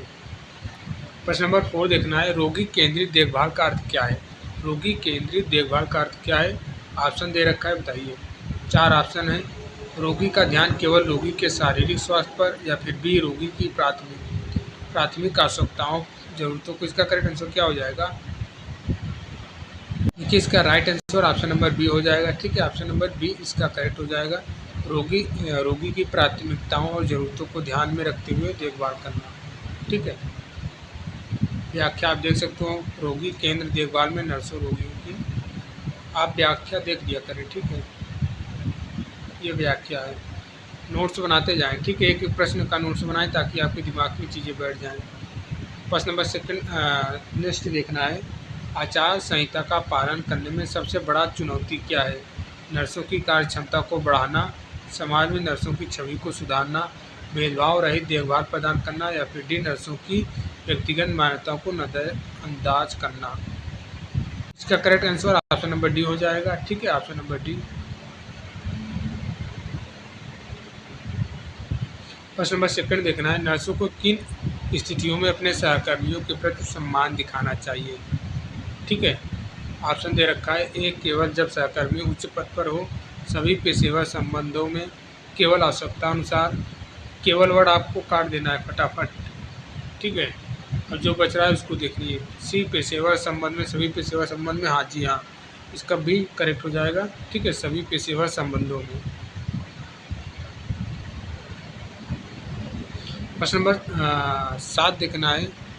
प्रश्न नंबर 7 देखना है, व्यावसायिक आचरणों में दयालुता का क्या महत्व? ऊपर आपने देखा, यह केवल रोगियों के प्रति या नर्सिंग पेशेवर की गरिमा को कम करता है, यह देखभाल की गुणवत्ता को बढ़ाता है, यह केवल नर्सों की व्यक्तिगत भावना है। अब आपको करेक्ट आंसर चुनना है। सबसे पहले ऑप्शन नंबर डी काटिए, केवल जो लिखा है।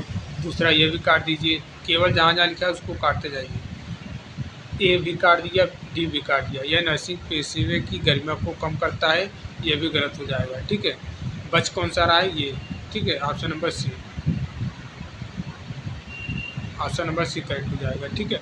यहाँ पे देख सकते हो ऑप्शन नंबर सी। प्रश्न नंबर 8 देखना है। प्रश्न नंबर 8 देखना है, ऑप्शन बी है। इसका करेक्ट आंसर बताइएगा।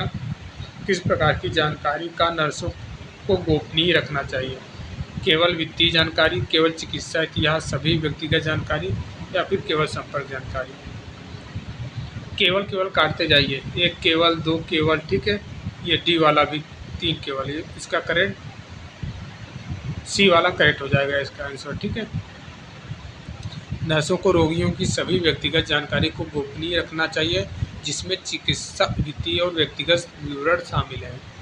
प्रश्न नंबर 9 देखना है। 9th देखना है, नर्सिंग आचार संहिता में अन्य स्वास्थ्य पेशेवरों के साथ सहयोग का क्या महत्व है? 4 ऑप्शंस दिया है, बताइए करेक्ट आंसर क्या हो जाएगा। प्रश्न पढ़िए, ऑप्शन पढ़िए। यह नर्सों की स्थिति को कम करता है, यह समग्र देखभाल को बढ़ाता है, या केवल औपचारिकता है, यह नर्सों के कार्य को बढ़ाता है। तो सबसे पहले हम क्या करेंगे, केवल वाला वर्ड काट देंगे, ठीक है। यह नर्सों की स्थिति को कम करता है, ये भी कट जाएगा। यह समग्र देखभाल को बढ़ाता है, जी हाँ, ऑप्शन नंबर बी करेक्ट हो जाएगा, ठीक है। यह समग्र देखभाल को बढ़ाता है। अन्य स्वास्थ्य पेशेवरों के साथ सहयोग करने से रोगियों का समग्र और बेहतर देखभाल प्राप्त होती है, जो नर्सिंग के मूल सिद्धांतों पर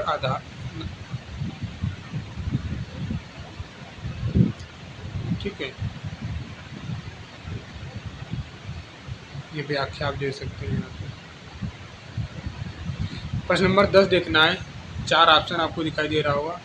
नर्सों को किसके बारे में उचित जानकारी प्रदान करनी चाहिए? केवल रोगियों के बारे में, केवल चिकित्सा प्रक्रिया के बारे में, या फिर रोगियों की? सबसे पहले हम केवल वर्ड काटेंगे। केवल इसमें है काट दिए, केवल इसमें है काट दिए, केवल इसमें है काट दिए। बचा कौन भैया? सी तो बचा रोगियों के स्वास्थ्य के सभी पहलुओं के बारे में। ठीक है, ऑप्शन नंबर सी करेक्ट हो जाएगा। इतना अच्छे तरीके से हम हल कर पा रहे हैं ना। रोगियों के स्वास्थ्य के सभी पहलुओं के बारे में नर्सों को रोगियों को उनके स्वास्थ्य के सभी पहलुओं के बारे में जानकारी प्रदान करनी चाहिए ताकि वे सही निर्णय ले सकें। प्रश्न नंबर 11 देखना है। नर्सों को सामाजिक मर्यादा का पालन करते समय किन बातों का ध्यान रखना चाहिए? व्यक्तिगत आस्थाएं, रोगियों की पारिवारिक स्थिति, पेशेवर मानक, या फिर उच्च वेतन? इसका करेक्ट आंसर क्या हो जाएगा भैया? पेशेवर मानक। ठीक है, प्रश्न नंबर 12 देखना है। प्रश्न नंबर 12 देखना है। आचार संहिता में निरंतर शिक्षा का क्या महत्व है? यह नर्सों को पुरानी जानकारी पर निर्भर रहने देती है, या फिर यह नर्सों को उनके कार्यों में सुधार करने में मदद करती है, या फिर केवल एक औपचारिकता है? सबसे पहले ऑप्शन नंबर सी काटो आप, यह केवल वर्ड आ गया है। अब डी वाला पढ़िए। यह नर्सों की नई तकनीक से अवगत नहीं कराती है, तो ये भी काट दो आप। ठीक है, 2 ऑप्शन तो हमने काट दिया। ए और बी में करेक्ट क्या हो जाएगा? Option number B. यह नर्सों को उनके कार्यों में सुधार करने में मदद करती है। ऑप्शन नंबर 13 देखना, प्रश्न नंबर 13 देखना है। प्रश्न नंबर 13 क्या है भैया? प्रश्न नंबर 13 क्या है? आचार संहिता का पालन करने पर नर्सों को क्या परिणाम हो सकते हैं? उन्हें केवल चेतावनी दी जाएगी। उनके देखिए, अगर आचार संहिता का पालन नहीं करेंगे तो क्या परिणाम हो सकता है? उन्हें केवल चेतावनी दी जाएगी, उन्हें पेशेवर लाइसेंस को निलंबित किया जा सकता है, उन्हें उच्च वेतन दिया जाएगा, उन्हें अन्य कार्य सौंपे जाएंगे। तो सबसे पहले ये पेमेंट वाला आप काटो। उच्च पेमेंट दिया जाएगा नहीं, और ये उन्हें केवल चेतावनी दी जाएगी। बताइए करेक्ट आंसर क्या है? आपको देखिए 2 चीज़ें काटना है। पहला केवल हमने काट दिया, केवल वर्ड को। उन्हें उच्च वेतन दिया जाएगा, ये भी काट दिया। उन्हें अन्य कार्य सौंपे जाएंगे, ऐसा भी नहीं है। ऑप्शन नंबर बी करेक्ट हो जाएगा। ठीक है, पेशेवर का लाइसेंस को निलंबित किया जा सकता है। प्रश्न नंबर 14 देखना है। व्यावसायिक दायित्व में नर्सों की क्या जिम्मेदारियां शामिल है? ऑप्शन से और प्रश्न है, आपको बताना है। यह पहला ऑप्शन, यह केवल मरीजों की देखभाल करना, गलत हो जाएगा, केवल वर्ड आ गया है। ए और सी गलत हो गया, और बी और डी में बताइए कौन सा सही हो जाएगा? बी और डी में आपका बी वाला करेक्ट हो जाएगा। ठीक है, व्याख्या आप देख सकते हो। प्रश्न नंबर 15 देखना है। प्रश्न नंबर 15, किस प्रकार की नर्सिंग देखभाल को गुणवत्ता कहा जाता है? केवल प्रभावी उपचार, केवल वर्ड आया है, आप ऐसे ही काट दो। ए और डी काट दो। केवल चिकित्सा प्रक्रियाओं, ए और डी दो ऑप्शन में केवल है तो काट दो। अब बी और सी देखो। बी और सी में करेक्ट आंसर बी हो जाएगा, रोगियों की आवश्यकताओं को पूरी तरह।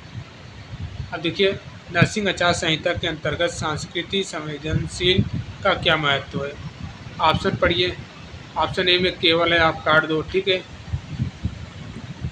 और बी में भी केवल है, डी में भी केवल है, ये भी कट गया, और यहाँ पे ये भी कट गया। बच्चा बी और सी। बताइए इनमें से कौन सा सही होगा? तो इसमें से correct answer option number C हो जाएगा। ठीक है, प्रश्न नंबर 17 देखना है। परिचय में नर्स का दायित्व क्या है? परिचय में नर्स का दायित्व क्या है? केवल रोगी का मूल्यांकन करना। नहीं भैया, केवल वर्ड लगाए तो हम इसको ऐसे काट देंगे। ठीक है, अब 3 ऑप्शन है, 3 ऑप्शन में बताइए कौन सा सही हो जाएगा? इसका करेक्ट आंसर क्या हो जाएगा? परिचय में नर्स का दायित्व है रोगियों के साथ विश्वास और पारस्परिक संबंध स्थापित करना। व्याख्या है, आप देख सकते हो यहाँ पे व्याख्या। प्रश्न नंबर 18 देखना है। किस स्थिति में नर्स को चिकित्सा विशेषज्ञ से परामर्श लेना चाहिए? जब रोगी सामान्य स्थिति में हो, जब नर्स की क्षमता से बाहर की स्थिति हो, जब परिवार सदस्य जानकारी मांगे, या जब नर्स का निर्णय सही हो। अरे भैया, विशेषज्ञ से परामर्श कब लेंगे? जब सामान्य स्थिति में है तो किस लिए परामर्श लेंगे? कोई ज़रूरत ही नहीं है। यहाँ पे भी करेक्ट हो जाएगा। जब नर्स की क्षमता से बाहर की स्थिति हो, ठीक है, तब परामर्श लेना चाहिए विशेषज्ञ से। देखिए 19 नंबर देखिए, इसके बाद हम लास्ट प्रश्न देखेंगे आज का। और एक टॉपिक और देखिए, एक पार्ट और आएगा, हो सकता है 2 पार्ट अब आए। कोशिश करूँगा एक पार्ट में ख़त्म करूँगा ये आचार संहिता और नियम के कार्य एवं दायित्व को। देखिए यहाँ पे नर्सिंग आचार संहिता में सुविधा और सेवा की समानता का क्या अर्थ है। 3 ऑप्शन है, पढ़ के आंसर बताना है। इसका करेक्ट आंसर हो जाएगा केवल, तो आप काट दीजिए वैसे जिनमें केवल लगा है, केवल आपको काट देना है। अब 2 ही ऑप्शन तो चेक करना है, बी और सी, ए और बी, ठीक है, ए और बी ही चेक करना है। इसका करेक्ट आंसर भी हो जाएगा, ठीक है। व्याख्या आप नोट डाउन करते जाइएगा वीडियो को स्टॉप करके। प्रश्न नंबर 20 जो आप आज का लास्ट है, ठीक है, आज के वीडियो का लास्ट है। नर्सिंग पेशे में व्यावसायिक उन्नति का क्या महत्व है। 4 ऑप्शन दिया है, इसका करेक्ट आंसर क्या हो जाएगा, ऑप्शन नंबर बी, नर्सिंग मानकों को बनाए रखने और सुधारने में मदद करना, ठीक है। तो गाइस आपने देखा हर एक प्रकार के, ठीक है, एमसीक्यू कवर कर लिया है आचार संहिता से। अब इसका एक पार्ट एक और आएगा, ठीक है, अभी ख़त्म नहीं हुआ है, ठीक है। हो सकता है पार्ट ए आए या फिर पार्ट 2 आए, ठीक है। मैं कोशिश करूँगा एक पार्ट लाके ये चैप्टर को ख़त्म कर दूँ, ठीक है, ये टॉपिक को ख़त्म कर दूँ। स्वास्थ्य कार्यकर्ता के कार्य एवं दायित्व और एएनएम के लिए आचार संहिता। अब जो पार्ट आएगा बहुत ही इम्पोर्टेंट होने वाला है और वहीं से आपके एमसीक्यू करवाए जाएंगे, वहीं से आपके परीक्षा के दृष्टि से महत्वपूर्ण होंगे। अब जो एएनएम का कार्य एवं दायित्व आएगा विभिन्न प्रकार के बीमारियों से संबंधित रहेगा, जैसे कि कब्ज के, किसी भी पेशेंट को कब्ज है, ठीक है, तो उसमें एएनएम का क्या रोल रहेगा, ठीक है। किसी भी पेशेंट को ब्लड प्रेशर की बीमारी है तो एएनएम का रोल क्या रहेगा, या फिर सामान डिलीवरी के दौरान एज अ एएनएम के रूप में आप वहाँ पे क्या रोल अदा करेंगे। ये सारी चीज़ें हम डिस्कस करेंगे, ठीक है, आने वाले पार्ट में। और आचार संहिता भी रहेगा, थोड़ा बहुत रहेगा, उसके बारे में भी डिस्कस करेंगे। तो ये जो पार्ट आने वाला है, ठीक है, इसके बाद का बहुत ही इम्पोर्टेंट रहेगा। आप एक भी वीडियो को मिस ना किया करें, ऐसा कंटेंट कहीं आपको दिखाई नहीं देगा, ठीक है। टॉपिक वाइज हर एक चीज़ को मैं छाट लिया हूँ, प्रश्न को भी छाट लिया हूँ, और आपके एमसीक्यू तो बहुत इंपॉर्टेंट है भैया। सारे एमसीक्यू रट जाना है, सारे थियरी को रट जाना है। और 200 रुपये कोई बड़ी बात नहीं होती है। पीडीएफ आप परचेज करके इकट्ठा कर लें, या फिर उसका प्रिंट आउट कोई परिचय का होगा, किसी के यहाँ प्रिंटर रखा होगा, आप बाज़ार से उठा लाइए पेज और प्रिंटर में डाल के निकलवा लें, आपको सस्ता पड़ जाएगा, ठीक है। और सारे का प्रिंट आउट निकलवा कर बढ़िया तरीके से रख लीजिए, एग्ज़ाम के टाइम आपको रिवीजन करने में आसानी रहेगा। क्योंकि मैं यहाँ पे टॉपिक वाइज करवा रहा हूँ सिलेबस के अनुसार यार। अगर एग्जामिनर प्रश्न बनाएगा भी तो कहाँ, इससे बाहर तो नहीं बनाएगा ना, जो दे रखा है वहीं से प्रश्न बनाएगा ना, वहीं से प्रश्न बनाएगा ना। मैंने तो थियरी सारा आपको रटा दे रहा हूँ, दिमाग में बैठा दे रहा हूँ, एग्ज़ाम इससे बाहर पूछ ही नहीं सकता है। इसलिए हर एक वीडियो आपके एग्ज़ाम के पॉइंट ऑफ व्यू से इम्पॉर्टेंट है। उम्मीद करते हैं चीज़ें आप समझ गए होंगे। पीडीएफ अगर चाहिए तो ग्रुप का लिंक कमेंट में है, ग्रुप पे ज्वाइन होना है और मेरा नंबर निकालना है, मेरे नंबर पे मैसेज कर देना है या फिर कॉल कर देना है कि पीडीएफ मुझे चाहिए। नॉर्मल 200 की फ़ीस है, महीने भर की है, और महीने भर में तो आपके 38 टॉपिक का थियरी कवर हो जाएगा। 38 थियरी कवर होगा ये टॉपिक, उसके बाद जो चलेगी एमसीक्यू भर के एमसीक्यू करवाए जाएंगे, जो आपके परीक्षा के दृष्टि से बहुत महत्वपूर्ण हैं, ठीक है। तो मिलते हैं नेक्स्ट वीडियो में, तब तक के लिए जय हिंद जय भारत। और जो भी एमसीक्यू करवाए जाएंगे टॉपिक वाइज करवाए जाएंगे। और देखिए क्या रहता है, 200 का फीस देने से यार महीने में 4 टेस्ट भी तो आपसे हम लेते हैं। हर संडे को टेस्ट करवा लेते हैं, उस टेस्ट में देखते हैं कौन कितना नंबर पाया है। एक आइडिया बन जाता है कि आपकी तैयारी कहाँ तक हुई है। और जो पेपर भी बना होता है एआई के ज़रिए क्रिएट किया जाता है। एआई के ज़रिए सारे टॉपिक दे दिए जाते हैं, जो 38 टॉपिक हैं उनको दे दिया जाता है। उसी के आधार पे वो एमसीक्यू सिलेक्ट करके बता देते हैं, एआई के ज़रिए, टीचर के ज़रिए भी नहीं, एक्सपर्ट के ज़रिए भी नहीं। एआई को पिछला पेपर बताते हैं कि भैया ये पिछला पेपर था, ऐसे प्रश्न आया था और इतने टॉपिक हैं, आप सब एमसीक्यू क्रिएट करके दे दो। तो एआई के ज़रिए हर एक कुछ होता है। अब आप सोच रहे होगे ये 200 फीस भैया बहुत सारा प्रोसेस है 200 फीस में, ठीक है। बहुत 200 फीस ले रहा हूँ तो आपके लिए मेहनत कर रहा हूँ, प्लस अपना भी पैसा लगा रहा हूँ, अपना भी पैसा अपने जेब से भी जा रहा है कंटेंट को तैयार करने में, या फिर आपके टेस्ट को तैयार करने में। हर एक चीज़ को मैंने आपको पहले ही बताया था, जिस दिन भर्ती आएगी उस दिन क्लास दूंगा। और एक्सपर्ट के द्वारा जो एम्स में ड्यूटी कर रहा है, विभिन्न संस्थाओं में, बड़े बड़े संस्थाओं में जो ड्यूटी कर रहा है, उनके द्वारा कंटेंट को तैयार करवाऊँगा। तो वही चीज़ें, अब वो फ्री में करेंगे नहीं, उनको पैसा चाहिए, हर एक चीज़ चाहिए। तो वही चीज़ें हैं, ठीक है। उम्मीद करते हैं आप चीज़ें को समझ रहे होंगे। मिलते हैं नेक्स्ट वीडियो में, तब तक के लिए जय हिंद, जय भारत।